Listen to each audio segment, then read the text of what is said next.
নমস্কাৰ, মই জয়ন্ত পাঠক। সাৰণগৰ পৰিৱেশ শিক্ষা সক্ষমতা বৃদ্ধি বিভাগৰ জ্যেষ্ঠ প্ৰবন্ধক হিচাপে সমৰত সাৰণগৰ পৰিৱেশ শিক্ষাৰ কাম কাজখিনি মূলত চোৱা চিতা কৰোঁ। যোৱা ২৭ তাৰিখে যিটো কাহিকুছি হৰ্টিকালচাৰ ৰিচাৰ্চ চেণ্টাৰ আছে, তাত আমি এটা শিক্ষামূলক কাৰ্যসূচী ৰূপায়ণ কৰিছিলোঁ।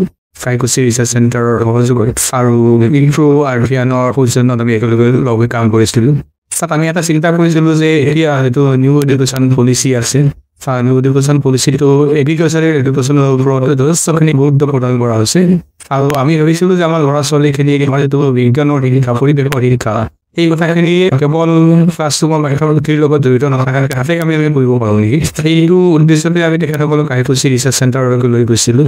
আৰু এই কাৰ্যসূচীত আমি আজাৰাৰ চন্দ্ৰপ্ৰভা হাইস্কুল ছাত্ৰ ছাত্ৰীসকলক লৈ গৈছিলোঁ।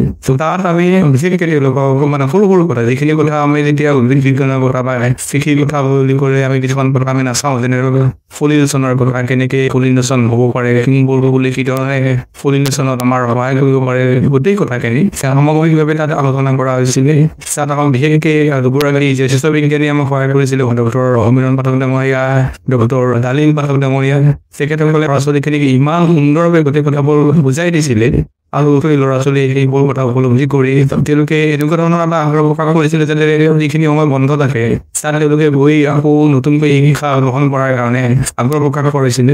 কাহিকুছি থকা প্ৰায় ৩ ঘণ্টা সময়ত ল'ৰা ছোৱালীসকলক শিক্ষক শিক্ষয়িত্ৰীসকলক যিখিনি কথা বিশেষকৈ অৱগত কৰিছিলে, মই এটা ক'লোৱে যে পৰাং যুগৰ কথা, ক্লাইমেট স্মাৰ্ট এগ্ৰিকালচাৰৰ কথা, কেনেকৈ মালচিং কৰিছে, বেলেগ বেলেগ কি ধৰণে তেখেতসকলে তাত গৱেষণা কৰে, এটা স্পেচিছ কি ধৰণে বেলেগ বেলেগ পদ্ধতিৰে ৰোপণ কৰোঁ বা প্ৰতিফলন কৰোঁ, তাৰ উৎপাদন কেনেকৈ বৃদ্ধি পাব পাৰে, এই ধৰণৰ কথা।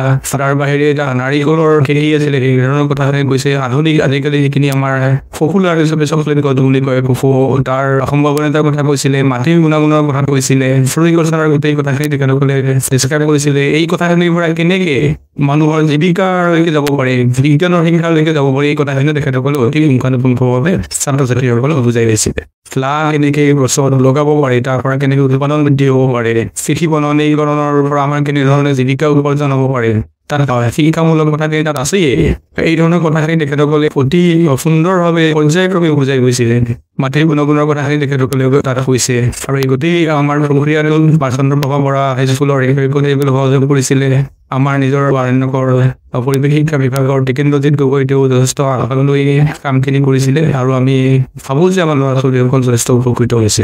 এই কাৰ্যসূচীৰ নাম আমি ল'বই লাগিব। তেখেত হৈছে কাহিকুছি হৰ্টিকালচাৰ ৰিচাৰ্চ ষ্টেচনৰ যিগৰাকী মুৰব্বী ডক্টৰ প্ৰদীপ মহন্ত ছাৰ। মহন্ত ছাৰৰ যিটো সহযোগিতা, ল'ৰা ছোৱালীক এই ধৰণৰ শিক্ষামূলক কাৰ্যসূচী সহযোগিতা কৰাৰ বা অংশ লোৱাৰ আমি কৃতজ্ঞতা জ্ঞাপন কৰিছোঁ তেখেতক।